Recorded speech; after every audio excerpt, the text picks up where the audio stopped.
È uscito dal carcere di Treviso dove si trovava da 10 mesi. Ora è agli arresti domiciliari nell'abitazione della famiglia Badr Rouaji, il 19enne accusato, assieme al connazionale Ta Bennani, 22 anni, dell'omicidio di Lorenzo Cristea, il ventenne di Trebaseleghe, ucciso all'alba del 4 maggio scorso nei pressi della baita al lago di Castelfranco Veneto, e del tentato omicidio di un amico della vittima. A sorpresa per lui si sono aperte le porte del carcere, come ci spiega il suo difensore Fabio Crea. Non era stato da me preavvisato che avrei avanzato la richiesta di arresti domiciliari, quindi per lui al momento in cui è stato chiamato dagli operatori del carcere per la scarcerazione è stato un fulmine al ciel sereno, ma in senso positivo, cioè è stato molto sorpreso perché non avevo comunicato nulla né a lui né alla famiglia. Insomma, l'istanza avanzata dall'avvocato Crea è stata accolta. Badr è a casa, Bennani, l'amico considerato l'autore materiale del delitto, rimane invece in carcere. La mia istanza si fonda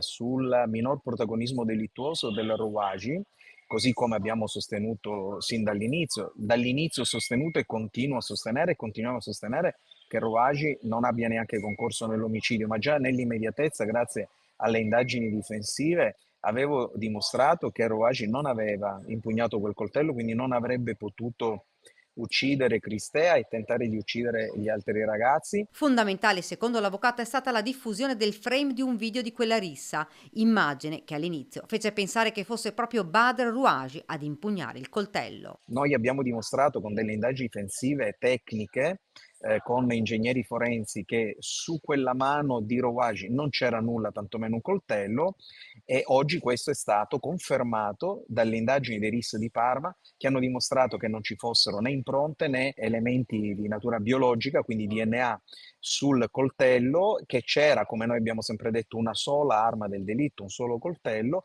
che aveva colpito sia il Cristea che gli altri ragazzi. I fatti ci hanno dato ragione e il pubblico ministero oggi contesta che le 4 coltellate siano state inferte dall'altro coindagato. È prevista per il 10 aprile prossimo davanti al GUP Piera De Stefani l'udienza preliminare. Io chiederò la soluzione perché, così come ho detto all'inizio, Rouaji con l'omicidio e tentato omicidio non c'entra nulla. Dei passi importanti sono stati fatti, ci hanno dato ragione, continueremo l'attività difensiva in sede processuale, non adiremo riti alternativi, quindi certamente non giudizio abbreviato, sarà il dibattimento a dimostrare quello che ho sempre detto dall'inizio, e cioè che il Rouaji non ha commesso nessun atto né materiale né di concorso morale nella morte quindi nell'omicidio di Cristea e nel tentato omicidio dell'altro ragazzo. Oltre ai due giovani marocchini accusati di omicidio volontario e tentato omicidio, ci sono 5 ragazzi amici della vittima accusati invece di rissa aggravata dal fatto che è morta una persona.